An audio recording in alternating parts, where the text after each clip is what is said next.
You're listening to the Reconditioned podcast, and I want anyone who is in a remotely unhappy or unhealthy relationship, or anyone who knows someone else who is, to listen to this episode, because I'm going to push you out of your comfort zone, help you realize why you stay, and give you the transformative tools you need to move forward. Here goes. Your personality creates your personal reality. Authentic power is when your personality comes to serve the energy of your soul. The truth is the body is one ecosystem. You can get to the root cause and everything goes away. Welcome to the Reconditioned podcast, where I use my knowledge and expertise of over a decade in the wellness and transformation world to take a deep dive into what makes us thrive as humans. I'm Lauren Vaknine, leading wellness and transformation coach, and following my remission from the rheumatoid arthritis I'd had for 27 years that left me wheelchair-bound by the age of 18, I created a unique coaching combination, conflating physical, mental, emotional, and spiritual aspects of self to create true, long-lasting well-being in all senses of the word. This podcast is one of the many free resources I've created to help you achieve the same. Whether you're suffering from chronic illness, raising children in a world of conflicting information, you're an entrepreneur wanting to step into your purpose, or you simply want to feel empowered and motivated to become the best version of yourself, join me along with expert guests as we uncover the most actionable and tangible ways to recondition ourselves back to wellness. This season of Reconditioned is sponsored by Block Blue Light, the world's leading supplier of blue and artificial light blocking products, including blue light glasses and blue blocking lighting solutions. Blue light blocking products aim to alleviate digital eye strain, improve sleep, and optimize health through mitigating the harmful effects of artificial light from screens and modern lighting. For a 10% discount across the range, visit blockbluelight.co.uk and enter the code Lauren10. Thank you to Block Blue Light. Welcome back to Rise, everyone. The third episode of Rise, a series within the Reconditioned podcast where there's no guest, just me on my Jack Jones, offering you some life coaching tools and wisdom to hopefully help you rise, to find ways to move into being your most fulfilled self. So in a Rise episode, I did about how the number one cause of our suffering is the belief that I am not enough. I spoke about people who stayed in unhappy marriages, and I said I'd dedicate an episode to this. So it's close to me because many of my clients are in this situation, and something began happening a few years ago where so many of the people coming into my life, mainly women, either as friends or as clients, were in this situation. And I don't know why on a human level, but on my spiritual journey, it's my job to go with it and understand that there are lessons in anything that gets put to us on a regular basis. So I decided to really delve into the reasons behind why people stay in unhappy relationships. And through the work I've done on this topic over the last few years with some really beautiful results, I thought I would share that all here to hopefully help you if you're in this situation. So firstly, I want to start by saying there are many things we can do to make a relationship great, to work on it. And I think the number one way we can make a relationship great, and this is quite profound, so get paper and pen ready, is not to both sit in a therapist chair talking about what the other one did wrong, but by working on ourselves individually. If both people in a relationship take the time to do intensive, extensive work on themselves, to work on their inner growth, understanding what activates their own unwanted behaviors and puts the real effort in to change those, and why certain things about their partner trigger them, and they get to a place of clarity, compassion, authenticity, and where they truly know who they are and how they can conduct themselves in a relationship while staying true to who they are, you've then grown together, and then your relationship becomes magic because you've grown together. You haven't grown apart. You haven't gone where one person grows and one person stays stagnant, which is what happens in many relationships. You've grown together. Now, if either one of those parties does not want to change or grow, because we all need to grow to stop that stagnation, then a relationship will not work, no matter how much you spend on a therapist. The person doesn't just have to want to change, they have to be willing and committed to putting in the graft that will create that long-lasting change. If you have a partner like that, things might be tough for a while you work through it, but you will work through it. That's what happened with my own marriage, and I'm so grateful that my husband is so invested in his own growth. A lot of my friends ask me, how do you get him to do that stuff, to read the books and to meditate, to come with you to the Hare Krishna temple, all that stuff. But I didn't get him to do it because when we met, he wasn't doing all that stuff, and I was. And that's the thing, people don't do what we say, they do what we do. So if they can see our growth and we model this beneficial behavior, if they are that way inclined and that's part of their growth journey, they will come to it. But deep down in your heart, you'll know if your partner is that person, if that's going to be part of their journey. You just feel it deep down, right? Because the people who never do any work or delving or put anything into their personal growth and think it's all a load of tosh will likely never come to it. And you'll know that in your gut. I always knew my husband had that in him. He was interested. He didn't think everything I did was a load of tosh. He didn't understand it. He was as mainstream as they came. My God, the transformation. But when we first met and he was trying to impress me and we were kind of falling in love, one of the first things he ever bought me was he went to a crystal shop and he bought me a bunch of crystals. So he was like, he didn't understand it, but he was willing to learn. And we had moments of stagnation in our marriage and times where genuinely I thought, what's going to happen here? Because I was on this growth journey and he wasn't into it and he was just staying stagnant. And that was also part of his journey because he learned from that, but then he came to it. So if your partner doesn't want to change, then you know that your relationship will never change either. And though I believe there are many tools to helping people get to that point of individual growth to improve the joint situation, this episode is going to focus on those situations where one person, you, are not happy and probably haven't been for a while, and that other person has no interest in changing, and essentially there's no salvaging the relationship. That's what this particular episode will be about. So please take that into account if you're listening and you're in a situation like the one I myself was in, where I knew my husband had the capacity to do it and I didn't want anyone to say to me, he's never going to change. We know what part of their journey is. We know deep down. So if deep down you know this right now, that your partner isn't one that is likely to change and your marriage is one of stagnation, this episode is for you.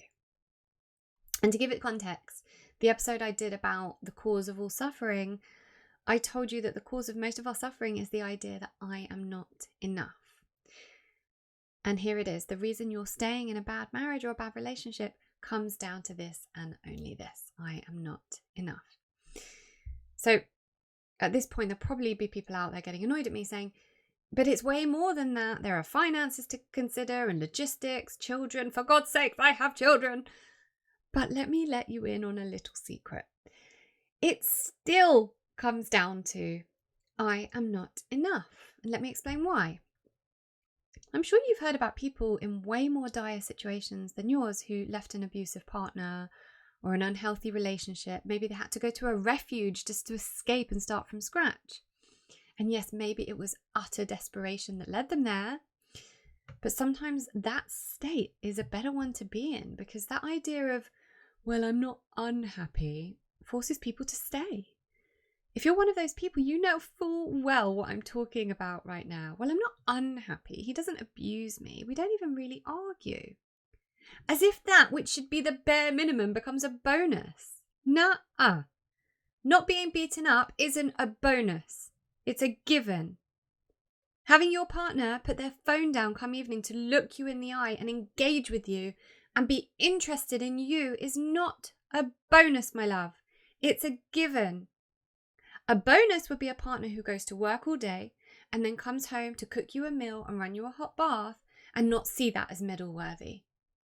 That's a bonus. And if that's the thing telling you you can stay, you need to reevaluate. So the woman in utter desperation leaves and lives on her mother's couch with her kids or goes to a refuge or whatever it may be. And eventually she gets her life back on track. You know why? Because removing herself from a situation that broke down her worth and removed her own authenticity allowed her to find herself and live out her dreams. How often do you hear of these stories? They happen all the time. Women who leave and go on to get degrees or start businesses or whatever it may be, they were liberated from the idea that they weren't enough. So however hard it was logistically, physically, and my God, it can get hard to live in a refuge or to work 2 or 3 jobs to support her kids, she was happy on a soul level, knowing she was liberated. She felt enough. She'd closed those doors energetically to allow the universe to let in what she deserved. And then she opened those energetic doors that allowed her to take into her life everything that she deserved and more. When those doors are closed, those energetic doors are closed, and you're not letting anything in energetically because you are not coming from a place of authenticity and high self-worth, the universe ain't going to give you what you want. It's just not. It just doesn't happen like that. We have to operate from a place of high self-worth at a high vibration to call in the thing that we're calling in that's vibrating at a high vibration, so it becomes an energetic match. If it's not an energetic match, it's not going to happen. Now, it might really hurt to hear this, but those women are, in some ways, the lucky ones, because some of us just don't believe we're strong enough to leave until things get so bad that we no longer have a choice. The universe pushes us to extremes to get us to do something if we don't listen in the first place, which, by the way, we should be doing. The signs are everywhere. I always use my situation with arthritis as an analogy. I had to get as sick as I got, like downright utterly disabled with nowhere else to go. So I would work as hard as I did to find the answers to get better. If I was just a little bit disabled and carried on how I was as a kid, where I would have a few flare-ups a year, but basically it was manageable, we can all cope, that whole thing of, it's fine, I don't want to complain, I'll be fine. That's not how we should be living. If that was how it was, I would have lived like that. I would have told myself I could live a life like that, albeit not fulfilled, but maybe I wouldn't have even woken up to this idea that that's not a full life. But I was destined to live and not exist. So I was pushed into the quagmire of disability and pain to force me to do something about it. Because when you're lying in bed and you can't speak or chew food because you can't open your jaw, and you can't move your hands and you can't grip anything, you can't even change the TV channel because you can't grip your remote control, and you can't get out of bed to take yourself to the toilet on your own, and you can't even sit up in bed because your hips are too stiff, you're bloody well going to do something about it. And look where I am now. If I didn't get that bad, I'd still be some variation of disabled, even if it was, quote unquote manageable, probably not doing very much with my life, probably still operating out of, I am not enough. But here I am, a mother of 2, running a successful business and a podcast that shows other people how to create their own health and happiness. We get pushed to extremes to encourage us to finally take the leap. But here's a radical idea. What if we could just listen to the warning signs earlier on? Why do we have to let it get to that?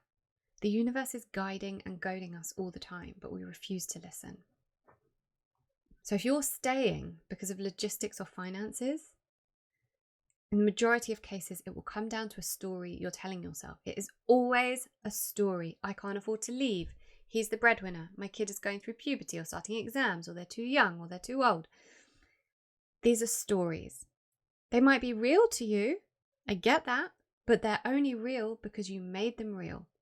You trained your brain into believing them, into believing that these stories would stop you from being able to do something, and you stopped questioning them. Like I said before, sometimes being forced into doing something out of desperation is often a better scenario, despite how hard it is, because someone who has the luxury of being complacent about an unhappy marriage will be unhappy for the rest of their life.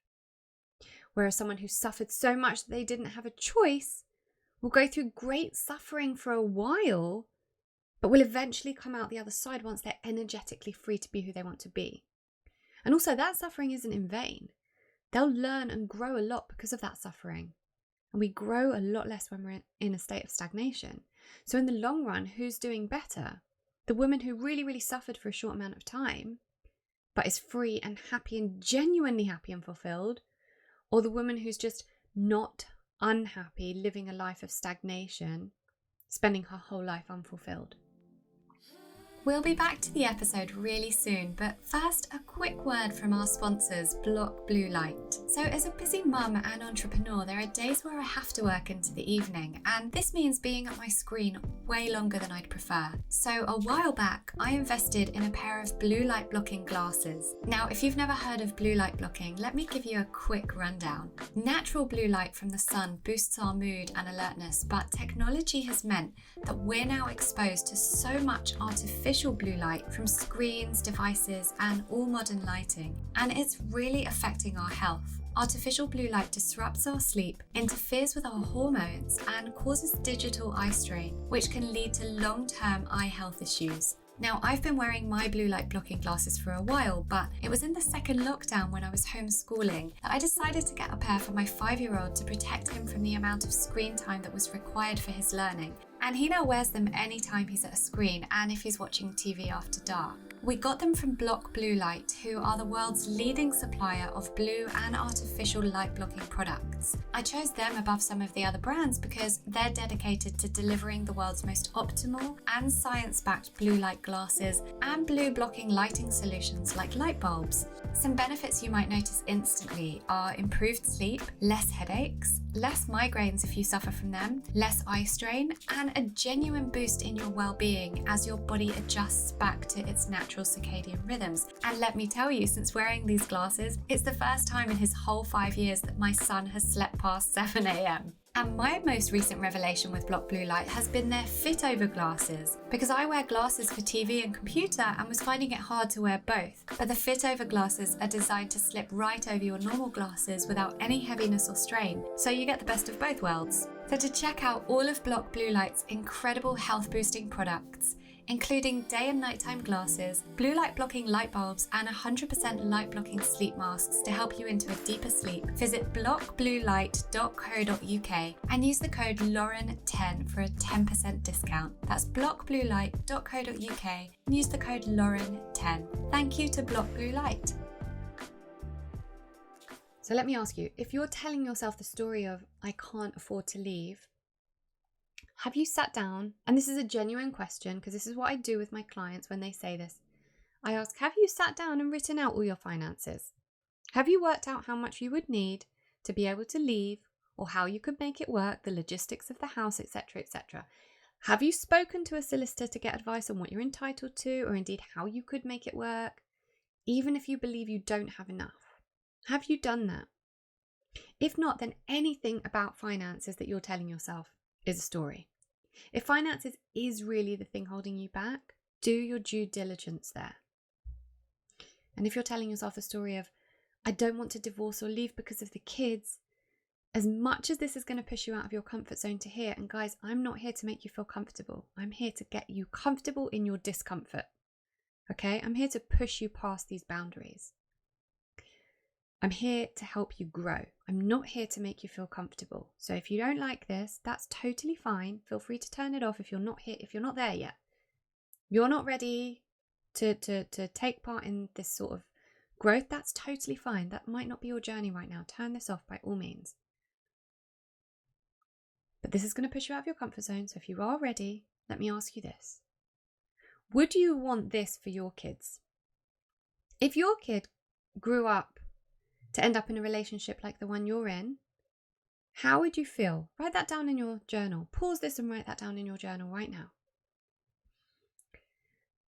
Let me tell you something. That is what will happen. We are our children's first and primary role models. They follow what we do, not what we say. So even if we tell them, please don't settle, I don't want this for you, they won't know what that means. They will do what they think is acceptable and what makes them feel comfortable. They will do what they recognize. They will watch how their mother or father viewed their own worth, and that will become their familiar and familial conditioning. That's how they will navigate their life, because that's what we do. We condition our children through our everyday actions. So here's the next question, and this is the one that will really make you think. Do you think the better role model for your kids is the parent who stays and is resentful, so the kids can grow up to say, my parents are still together? Or the parent who left in order to make him or herself truly happy? Because this, my friends, is healthy modelling. Even if the divorce process is hard and there will be difficulties, later on the children can look at the parent in question and say, wow, she left him so that I could see what happiness really was, so that I could have an example of a mother who was in her worth, took control, remained true to her authenticity and her sovereignty, and knew what she deserved. And she stayed single for a while to remain in that place. Maybe eventually she met someone, and because she knew herself so well, she met someone who was so right for her on every level. And then the children knew what it meant to be happy. And they still love their dad. And maybe they still learn from him, but they also learned from that situation. Or a father who stood in his own worth, but did it honorably, shared custody and chose a partner in the future who felt strongly about parenthood and healthy modelling as he did, who put his children first. What better role model can your children have than a parent who knows their worth and doesn't settle?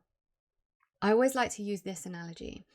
When you're on your deathbed at the end of a life of stagnation and unhappiness and lack of fulfillment, do you think your children will stand there and hold your hand and say, thank you, mummy? Thank you so much for staying with dad. We know you were unhappy all those years, but it really benefited us in our lives that you stayed. We learned all about how to conduct a healthy relationship, and it definitely served us best that you stayed, even though you were gravely unhappy. Think about that for a moment.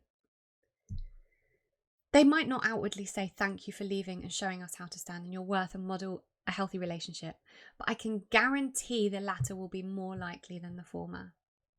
So I'm going to leave you with this thought. If you are in an unhappy relationship and you know that there is no saving it, the only thing that is stopping you from leaving are the stories you are telling yourself about why you can't leave. Stories that create limiting beliefs. So you do have a choice moving forward of which stories you want to continue telling yourself and which stories you can change today that will give you an opportunity at happiness. So that's it for today. I hope that resonated. Get in touch if what I've spoken about does resonate or has resonated with you. And if you think it can help someone you know, of course, please share it. Wishing you all health, happiness, and love. Thank you so much for choosing to listen to Reconditioned today. I'd be so grateful if you could subscribe and maybe even leave a review if you enjoyed this episode. And better still, if you could share with friends and family who could benefit from the content, that's what I'd really love. I just want us to share the love so that everyone can understand how to use an integrative approach to life and health. For more free resources, visit laurenvaknine.co.uk and laurenvakninecoaching.com.